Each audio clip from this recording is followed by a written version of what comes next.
इस सरकार ने बिल्कुल ऐसी कमर तोड़ दी किसानों की। मोदी जी ने कहा था भाई अगर हमारी सरकार आ गई। बहुत सारे युवा ऐसे हैं जो बेरोजगार हैं, उनकी शादी नहीं हो पा रही, उनके लिए कब आंदोलन होगा? कुछ यादव ने ठेका ले लिया इस आंदोलन को समाप्त करने का, इस यूनियन को खत्म करने का ठेका ले लिया किसी बहुत ने। एक नारा लगाया जाता था जय जवान जय किसान, लेकिन हालत दोनों की खराब है। संगठन में ही रहे, मैं भी संगठन में रह लिया, उनकी बुराई भी नहीं करनी चाहती, मैं भी अपने ही आदमी। सब मान सम्मान से भी ऊपर उठ के अपनी आवाज उठा रही, हम तो उन्हें धन्यवाद दे, बधाई दे उन्हें। पर इसमें कहीं ना कहीं किसान भी दोषी है, इसमें वो नहीं कुछ। खतुल्ली है, मंसूरपुर है, तितावी है। हाय दोस्तों, स्वागत है आप सबका हमारे YouTube चैनल में। आज के इस वीडियो के अंदर हम जनपद मुजफ्फरनगर के कस्बा सिसोली में हैं और आज हम पहुंचे हैं भारतीय किसान यूनियन के राष्ट्रीय अध्यक्ष चौधरी नरेश टिकैत जी के पास में। तो बहुत सारे मुद्दे हैं, उनके ऊपर आज हम इनसे बात करेंगे। चौधरी साहब, सबसे पहले तो आपका बहुत बहुत स्वागत है हमारे चैनल पर। धन्यवाद, बहुत बढ़िया। चौधरी साहब, सबसे पहला सवाल हमारा ये है, जिस तरीके से किसान काफ़ी मेहनत के बाद में अपने गन्ने की फसल को तैयार करता है, लेकिन उसको मिल में डालने के बाद में ये मालूम नहीं होता कि इसका रेट क्या होगा या फिर इसका पेमेंट कब तक मिलेगा। क्या कहना चाहेंगे आप इसके बारे में? नहीं, एक तो बताओ, किसान तो कर्ज में तो पैदा हो और कर्ज में ही ख़त्म हो ले। रही बीच की बात, जो काम धंधे है, कोई खेती कर रहा, कोई गन्ने की खेती कर रहा, कोई गेहूं की कर रहा, कोई आलू की कर रहा, सब परेशान है। इस सरकार ने बिल्कुल ऐसी कमर तोड़ दी किसानों की, कुछ नहीं पल्ले पड़ रहा। रही गन्ने की बात, गन्ना तो इब कई वैसा कम से कम भी 30-35% तो वही कम है, और ना कोई भाव की बात है, किस भाव में जा रहा, कितनी महंगाई होगी। फिर पेमेंट की बात है, आज एक मील का आ रहा किसी का, उसकी धरती कुरक होगी 123 230-35 बीघे, और उसमें उसका पेमेंट करेगा। हम यह कह रहे भाई नुकसान क्यों हो रहा है ना, ये नुकसान बतावे। और बहुत सी फैक्ट्री ऐसी है जो पेमेंट कर रही है, खतुल्ली है, मंसूरपुर है, तितावी है, टकोला है, और है कितनी दुराड़ा है, कितनी फैक्ट्री ऐसी है जो पेमेंट पूरा कर रही। तो हम वही नहीं पता, हम कहीं की तो लड़ाई लड़े, क्यों हमारे जुम्मे है क्या सारी लड़ाई लड़नी।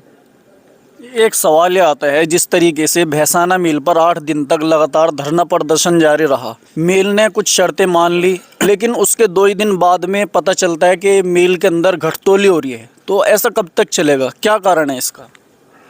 नहीं, चलो घटतोली का तो ये तो चलता ही रहे, इसमें क्या हो करे, कोई कांटा टाइट सा बांधे, कोई कम सा बांधे। खैर, घटतोली में किसानों की मेहनत पे इस तरह था वो कर रहे, तो ये बढ़िया नहीं बात है। हम लोग कहें कि कर्मचारियों की भी तनख्वाह ठीक तनख्वाह रहनी चाहिए भाई, इस तरह की ये नौबत ना आवे, भाई घटतोली ना करें।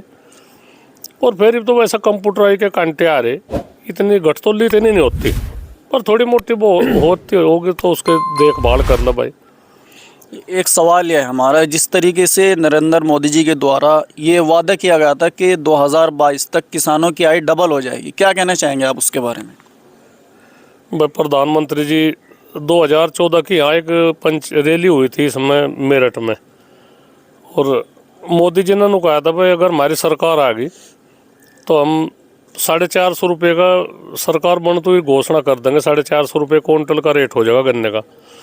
तो लोगों ने माननी बात न सोचा भाई तो बहुत अच्छा रेट रह जाएगा, जो 450 रुपये का रेट, तो सरकार बन गई।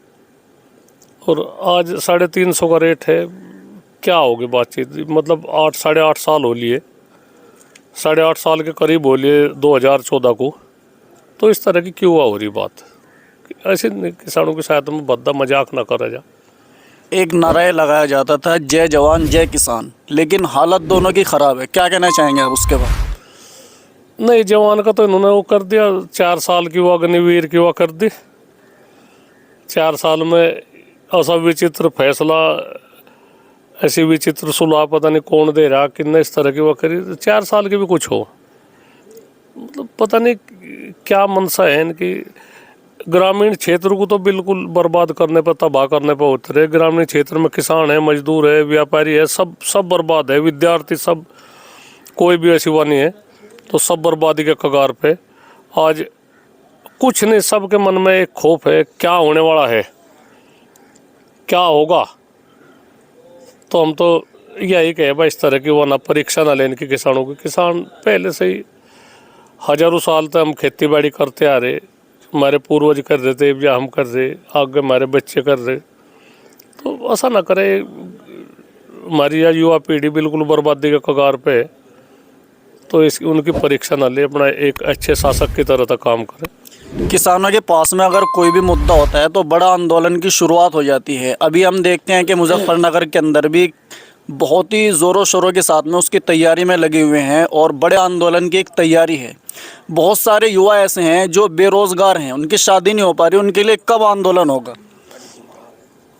हाँ, शादी तो खैर यह तो एक अड़चन तो आवे, उसके ऊपर अब आप कब करेंगे आंदोलन?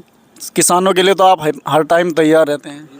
नहीं शादी के लिए थोड़े आंदोलन हो, शादी तो भाई होना चाहिए ना, वो एक भी मुद्दा है वो। रोजगार है, सरकार भी जिम्मेदार है इसमें। जो हमारी लड़की है आजकल, मैंने कह रहे हम तो नौकरी वालों को जाएंगे, चाहे किसी भी नौकरी हो, छोटी हो या बड़ी हो। तो इस उसमें देखना चाह भाई, रोजगार मिले तो एक आगे गृहस्थी भी चलने वाली बात है, आगे शादी भी हो, विवाह शादी हो, ठीक रहे। आज यह युवा पीढ़ी शहरों की तरफ को पलायन कर रही, शहर इतने ओवरलोड हो गए, शहर नहीं झेल पाने कितना। तो इन्हें रोजगार दे, जो गाँवों में रोजगार है उन्हें रोजगार दिया जाए और ठीक रहे, बातचीत ठीक चलता रहे सब। किसानों के सामने एक सबसे बड़ी समस्या है आवारा पशुओं को लेकर, क्या कहना चाहेंगे आप उसके बारे में? नहीं, आवारा पशु का समस्या तो है, पर इसमें कहीं ना कहीं किसान भी दोषी है इसमें। वो नहीं कुछ भी बात हो, किसान उसे पशु को खुले छोड़ दे, वे कहाँ जाएंगे? इतने आवारा पशु हो गए कि सरकार ने प्रतिबंध लगा दिया भाई। तो ये खुले में इतने वो हो गए, बहुत दुर्घटना हो रही, बहुत ये आदमी इन्होंने मार दिए। तो सरकार की जिम्मेदारी है। 30 रुपये इन्होंने कहा, बस 30 रुपये हम दे रहे, 30 रुपये में क्या हो?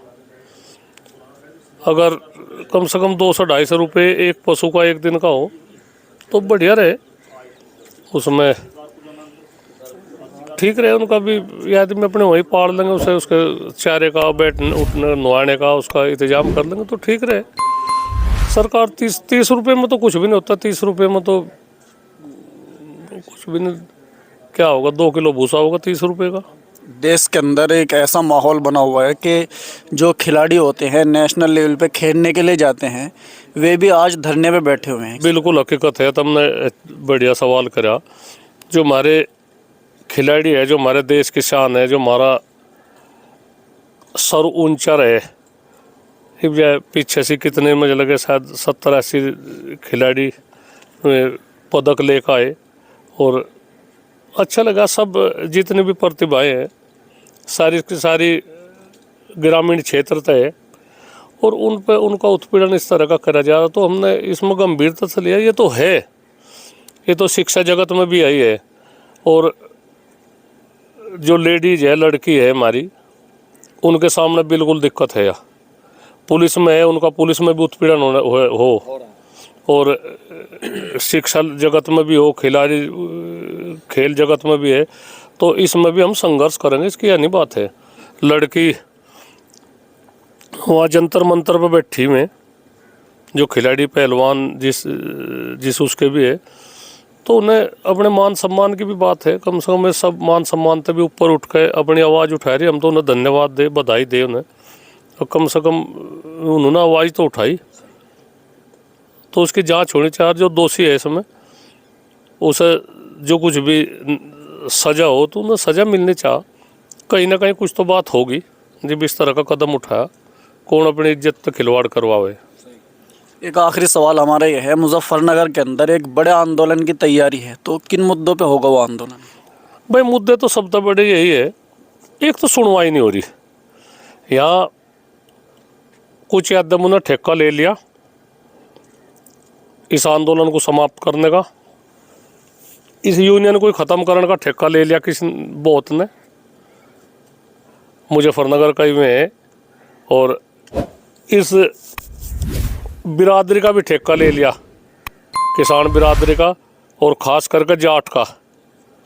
कोई जाट बिरादरी में ताल्लुक़ रखते होंगे तो उन्होंने ठेका ले लिया कि हम जाटों को भी धमका के चमका के मुकदमे दर्ज करके इन्हें दबा देंगे और बस आंदोलन समाप्त हो जाएगा और बस थारी वाह रहेगी, थारी सरकार में बस पूरी चल जाएगी बात। उनकी यह सोच है। एक सवाल हमारा ये है, जैसा आपने बोला कि यूनियन को ख़त्म करने की कोशिश की जा रही है। भैसाना मिल के ताल्लुक़ से 2 जगह धरना प्रदर्शन जारी था, एक तहसील में और दूसरा था मिल के गेट के बाहर।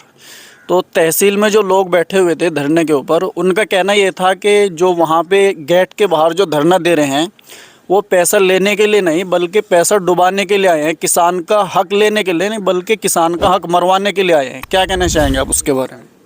नहीं, ऐसी नहीं कुछ बात है। तो चलो, मैं भी अपने आदमी है, कुछ नहीं, संगठन में ही रहे मैं भी, और चले गए होंगे किसी उसमें, हम किसी पर क्या, खैर जो हमारे पास में रह लिया, संगठन में रह लिया, उनकी बुराई भी नहीं करनी चाहती, मैं भी अपने ही आदमी। हम दोनों गए हुए अपना पिछला वो इतिहास देख के किस तरह से तुम यूनियन में शामिल हुए, कितना तुम्हें सम्मान मिला, और इस तरह की बोलचाल उन पर अंकुश लगाना चाहिए। आगे भी आने वाला कल भी है। तो दोस्तों, अभी हम आए थे चौधरी साहब के पास में, इनसे हमने बात की बहुत सारे मुद्दों पर। इन मुद्दों के बारे में आप क्या सोचते हैं कमेंट बॉक्स में ज़रूर लिखें। शुक्रिया।